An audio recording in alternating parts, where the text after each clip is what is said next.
আমরা এখন যেই ক্লাবটিতে আছি সেই ক্লাবটিতে কিন্তু ভীষণ সুন্দর থিম করেছে। চলো দেখাই তোমাদের। এই থিমটি করেছে কবিতার মধ্যে কুমোরপাড়ার গরুর গাড়ি বোঝাই করা কলসি হাঁড়ি।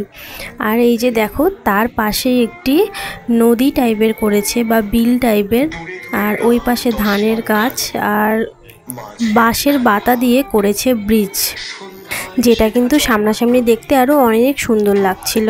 তারপরের থিমটিতে দেখো এখানে জিনিসপত্র জুটিয়ে আনে গ্রামের মানুষ বেচে কেনে।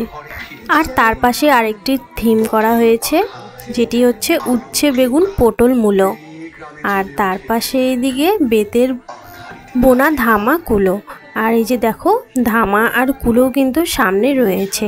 আর তার পাশের থিমটিতে রয়েছে, আর তারপরের থিমটিতে রয়েছে শীতের রূপার নকশা কাটা, যেখানে একটি মহিলা শীতের জন্য কাঁথা সেলাই করছে। আর তারপরের থিমটিতে রয়েছে শহর থেকে সস্তা ছাতা। এই কবিতাগুলো কিন্তু আমরা ছোট থাকতে পড়েছি। আর এই যে দেখো তার পরের থিমটিতে রয়েছে সর্ষে ছোলা ময়দা আটা। আর এখানে দেখো ঝাঁঝরি করা বেরি হাতা। আর এখানে খড়ের আটি নৌকো বেয়ে আনলো ঘাটে চড়িয়ে মেয়ে। কি দারুণ লাগছে তো। আর এইখানকার শুধু ঠাকুরটা দেখো এত অপূর্ব হয়েছে, মানে বলার ভাষা কিন্তু আর কিছুই থাকে না।